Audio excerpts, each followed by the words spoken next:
وبهذه المناسبة وشح جلالة الملك أعزه الله صدر الفريق أول بالخير الفاروق بالحملة الكبرى لوسام العرش تقديرا لمساره المهني المتميز والخدمات الجليلة. صاحب الجلالة الملك محمد السادس نصره الله وأيده القائد الأعلى ورئيس أركان الحرب العامة للقوات المسلحة الملكية قد تفضل بتعيين الفريق محمد بريد مفتشا عاما للقوات المسلحة الملكية وقائدا للمنطقة الجنوبية خلفا للفريق أول بالخير الفاروق.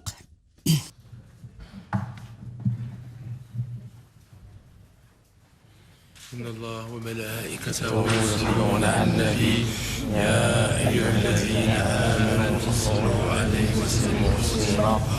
اللهم صل على سيدنا محمد الفاتح لما أغلق والخاتم لما سبق ناصر الحق بالحق والهادي إلى صراطك المستقيم وعلى آله حق قدره ومقداره العظيم. سبحان ربك رب العزة عما يصفون وسلام على المرسلين والحمد لله رب العالمين. للخالق سبحانه أدى أمير المؤمنين محفوفا بصاحب السمو الملكي والتوسعة على العيال وغير ذلك من أوجه البر والطاعات.